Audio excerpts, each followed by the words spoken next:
সবার প্রথম কথা বলবো ভেন্স ম্যাকম্যানের বিষয়। আর ভেন্স ম্যাকম্যানকে স্পট করা হয়েছে অনেক সময় পর, আমরা ভেন্স ম্যাকম্যানকে দেখতে পারলাম। ভেন্স ম্যাকম্যান যখন স্পট হয়েছিল তখন তাকে আমরা সৌদি আরবিয়াতে দেখেছিলাম, তার পাশে আন্ডারটেকারও ছিল, আর ওই সময় রিয়ার সিজন ছিল, এর জন্য তাকে আমরা দেখতে পেরেছি।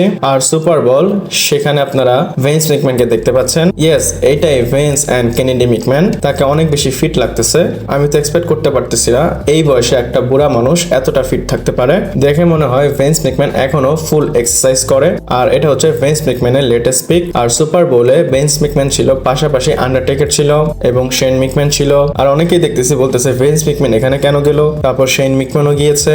আর শেন ম্যাকম্যান যেহেতু গিয়েছে, অনেকে বলতেছে ভেন্স এবং শেন ম্যাকম্যানের রিলেশন ভালো না। হ্যাঁ, এটা বলতে পারি, ভেন্স ম্যাকম্যানের উপর কেস আছে, সে খারাপ মানুষ, কিন্তু তার কাছে টাকা আছে, সে যেখানে ইচ্ছা সেখানে যেতে পারবে। আর টুইটার একটা অদ্ভুত মানুষ চায়, তার যেহেতু মামলা আছে তাকে একদম ঘরের মধ্যে বন্দি করে দেখ। ভেন্স ম্যাকম্যান ডাব্লিউডাব্লিউ থেকে চলে যাওয়ার পর তার রুটিনটা বন্ধ করেনি, আগে যে জিনিসটা সে করতো। আর স্টেফিনি এই কথাটা বলেছিল, সে রাত 1টা পর্যন্ত এক্সারসাইজ করতো, তারপর কয়েক ঘন্টার জন্য ঘুমাতো, সকাল হলে সে উঠে যেত। আর এইভাবে সে ডাব্লিউডাব্লিউ চালাতো। দেন বাসায় দিয়ে সেম রুটিনটা সে ফলো করতো, আর এখন হয়তো সে জিনিসটা করে। আর দেখি সামনে গিয়ে ভেন্স ম্যাকম্যানকে আমরা এই ফিজিকে দেখতে পারি কিনা। আর আজকে অনেক আপডেট দেবো, চলুন শুরু করা যাক।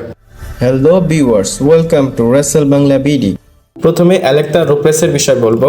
আর ডাব্লিউডাব্লিউ তাকেও রিলিজ করে দিয়েছে। আর এই যে একটা ঐতিহ্য ডাব্লিউডাব্লিউ রিলিজ করার, সেটা হয়তো শেষ হচ্ছে না। ডাব্লিউডাব্লিউ অনেক সুপারস্টারদের কিন্তু রিলিজ করেছে, আর পাশাপাশি তারা অ্যালেক্সা রোপেসকেও রিলিজ করে দিয়েছে। আর পিডাব্লিউ ইনসাইডার এই আপডেটটা করেছে, এবং আপনারা এখানে দেখতে পাচ্ছেন Alexa ropes was release by WWE on Friday. আর একটা জিনিসই সমস্যা, ডাব্লিউডাব্লিউ কাউকে রিলিজ করলে সেই জিনিসটা অ্যানাউন্স করে না। আগে যখন তারা রিলিজ করতো, রেসপেক্ট দিয়ে তাদেরকে রিলিজ করতো এবং বলতো আমরা আপনাদের উইশ করি, ফিউচারে আপনারা ভালো কাজ করতে পারবেন, বা অল দ্য বেস্ট, এমনটাই বলতো। আর এখন কি, এখন তারা করে দেয় চুপচাপ, কিন্তু আমরা জানি না সুপারস্টার নিজেদের থেকে অ্যানাউন্স করে অথবা কোনো ইনসাইডার আমাদের আপডেট করে। আর ডাব্লিউডাব্লিউ তো কিছু আসেই যায় না। ডাব্লিউডাব্লিউ হয়তো বলে তোমরা আসছো, তোমরা যাও, আমরা পোস্টও করবো না তোমরা যে গিয়েছো। আর এই জিনিসটা কিন্তু ডিসরেসপেক্টফুল। মিকি জেমস কিন্তু এই জিনিসটা বলেছিল ভেন্স ম্যাকম্যান যখন ছিল তখন তার সাথে কি হয়েছে। আর লিকাডো দেল ফ্যান্টাসমার সাথে অ্যালেক্সা রোপেস ছিল, সেও রিলিজ হয়ে গিয়েছে। আরো জিনিস জানা গিয়েছে, ভিতরের ভিডিও এডিট করতো তাদেরকেও ফায়ার করা হয়েছে, বাট তাদের পিকচার লিক হয়নি। কারো যদি জব চলে যায় তাদের কেমন ফিল হয়, যারা জব করে তারাই বলতে পারবে। এরপর আমরা কথা বলি ট্রিশ স্ট্র্যাটাসের বিষয়। মনে হচ্ছে ডাব্লিউডাব্লিউতে ট্রিশের কাজ এখনো শেষ হয়নি। আপনারা জানেন রয়্যাল রাম্বলে সে অ্যাপিয়ারেন্স করেছিল এবং ফাইটফুল রিপোর্ট করেছে। সে শুধু রয়্যাল রাম্বলের জন্য না, সে অনেক কাজ করতে এসেছে। এবং আপনারা এখানে টুইট দেখতে পাচ্ছেন, বলা হচ্ছে তো ফাইটফুল বলতেছে ট্রিশ স্ট্র্যাটাসকে আপনারা ডাব্লিউডাব্লিউতে টেলিভিশনে দেখতে পারবেন, মাল্টিম্যান টাইমও দেখতে পারেন। এলিমিনেশন চেম্বারের জন্য তাকে নিয়ে ডাব্লিউডাব্লিউ প্ল্যান করতেছে, এবং ডাব্লিউডাব্লিউ এবং ট্রিশ দুইজনই এটার বিষয়ে ডিসকাস করতেছে। হতে পারে টিফিনি ভার্সেস ট্রিশের মধ্যে একটা ম্যাচ হবে। আর এটা অবশ্যই অনেক বেশি স্পেশাল, কারণ টিফিনিও চায় ট্রিশকে ফেস করতে, আর ট্রিশও টিফিনিকে ফেস করতে চায়। দুইজনের নামে টিএস আছে। হতে পারে এদের ম্যাচটা আমরা এলিমিনেশন চেম্বারে দেখতে পারি। আপনাদের হয়তো মনে আছে, এর আগে এলিমিনেশন চেম্বারে কিন্তু টিফিনিকে খুব ভালো পপ দেওয়া হয়েছিল, আর এখন তো সে অলরেডি ওয়ার্ল্ড হেভিওয়েট চ্যাম্পিয়ন হয়েছে। হতে পারে ট্রিশ তাকে রেসলম্যানিয়ার আগে এলিমিনেশন চেম্বারে ফেস করবে এবং টিফিনির কাছে সে হেরেও যেতে পারে। আর এতে কিন্তু টিফিনির ক্যারেক্টার অনেক বেশি উপরে যাবে।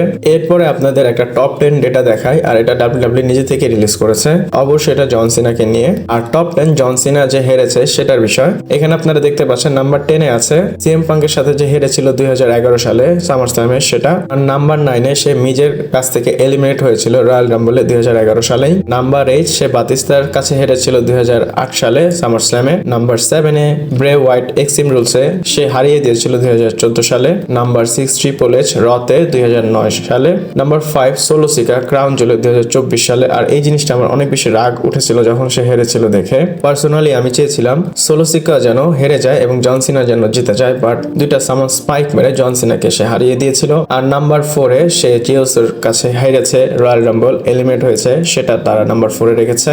আর নাম্বার 3-তে রোমান রেন্সের কাছে 2021 সালে সামার স্ল্যামে। তারপরেই কিন্তু ব্রক লেসনার রিটার্ন করেছিল, আমার এটা একদম স্পষ্ট মনে আছে।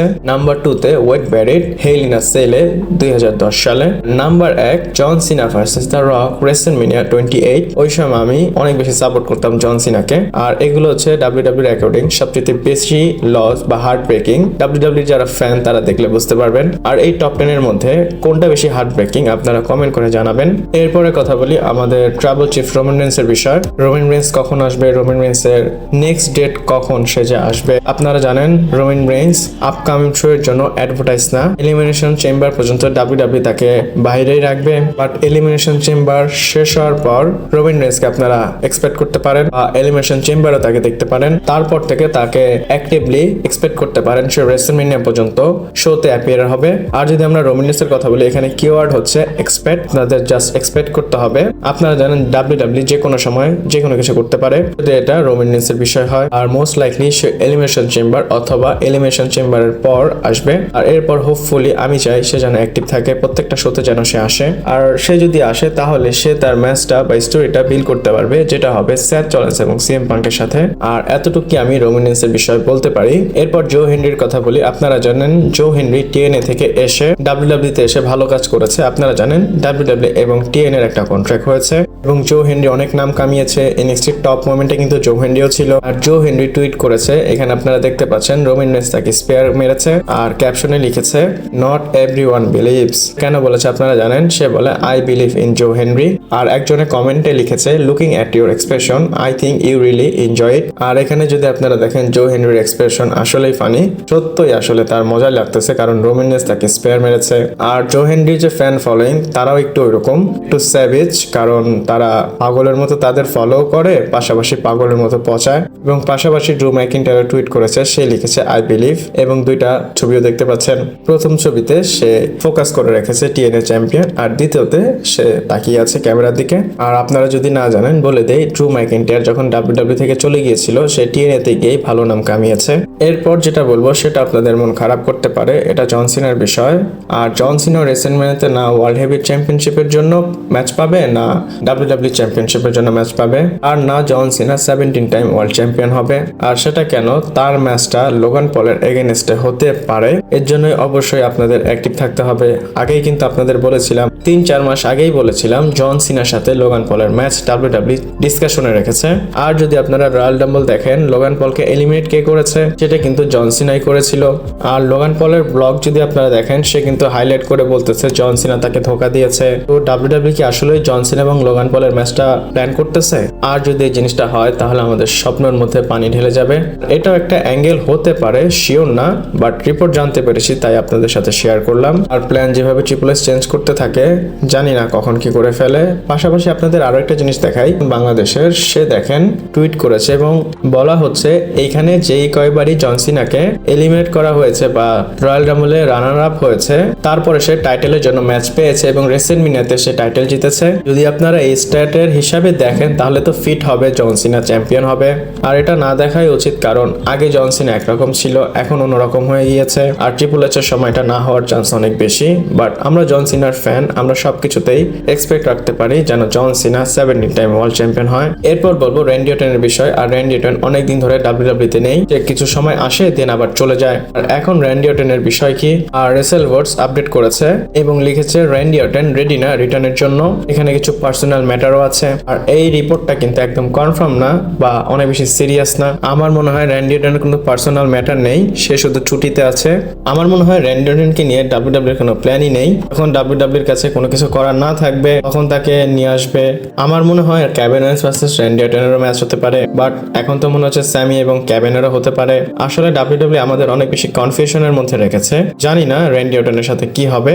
আর আজকের ভিডিওটা এই পর্যন্তই ছিল। ভালো লাগলে লাইক, কমেন্ট, শেয়ার, সাবস্ক্রাইব করে পাশে থাকবেন। পরবর্তী ভিডিওতে আবার দেখা হচ্ছে।